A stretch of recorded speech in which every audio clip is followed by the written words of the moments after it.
Among the priority areas for the Uganda Police for the financial year 2017-2018 includes training of the officers, improving accommodation of the police force, and paying off outstanding arrears, among others. These priority areas account for the 506 billion budget allocation for the force, which is under scrutiny by the Defence and Internal Affairs Committee of Parliament.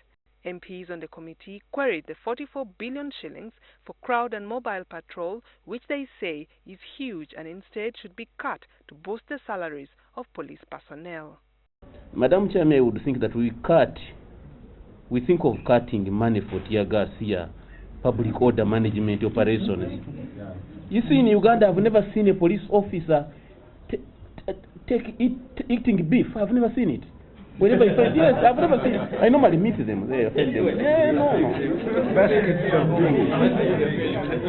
So I really feel at this time, let the police officers get the better way of controlling riots.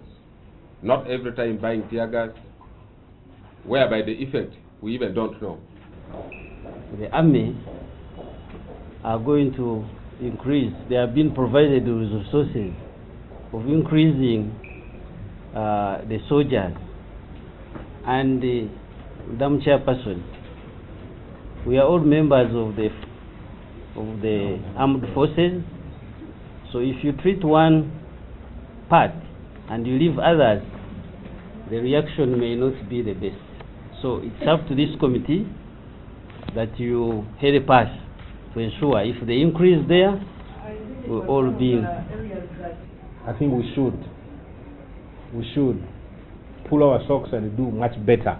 The other budget proposal that drew the attention of the MPs was a budget for the Criminal Investigations Department, which has been allocated a meager 7 billion shillings. The reason why we have a lot of backlog of cases and congestion of prison is that police don't complete investigation. We've been grappling why we have congestion in prison, okay, and why cases don't get disposed of in time. The reason is that police do not finish their investigations in time. Exactly, that is what it is. They have only 7.5 billion to do that. In a bid to curb crime in urban areas, police also intends to procure CCTV cameras at a cost of 23 billion shillings to cover Kampala, Wakiso and Mukono.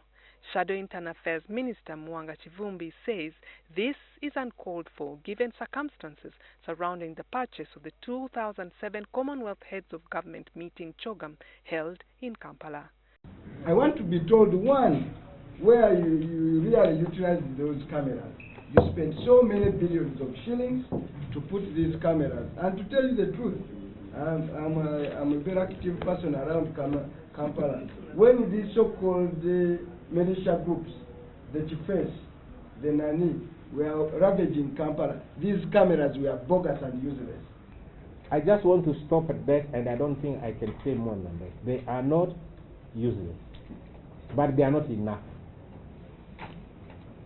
Those few, they are doing a lot of work. To curb a 56.6% default rate in the express penalty scheme, police is to procure a state-of-the-art technology at 7 billion shillings, which they project will help them raise 24 billion every year. We want to request Madam Chairperson that we get an allocation for us to procure a mobile system which will enable us to track the defaulters. And in doing this, we are linking up this database to URA, so that if you are a defaulter and you are issued a ticket, URA database will also be knowing that you have defaulted on this. So if you are returning your income tax or any other payment that involves URA, you will be able to be picked from there. Meanwhile, the prison's boss has banned the transportation of inmates for communal work on trucks. Last week, prisoners from Fort Portal heading to Kamwenge were involved in an accident with one fatality. Several prisoners and prison officers were injured. It should be that the prison authority provides transport. But these people are packed on trucks, pickups, fusos. Like that accident in Fort Portal, there were 20 people on a pickup. That's incredible. And I've already taken action on the officer in charge. I hope this one is not going to happen. You cannot avoid accidents, but the people, safety first. Our mission is safety, security, and humane custody. Now, if you don't make people safe, all those cases you cited, safety was compromised. I apologize for that, but I'm not going to allow it to happen again. Byabashaija was also before the Defense and Internal Affairs Committee defending his 135 billion shillings 2017-2018 budget.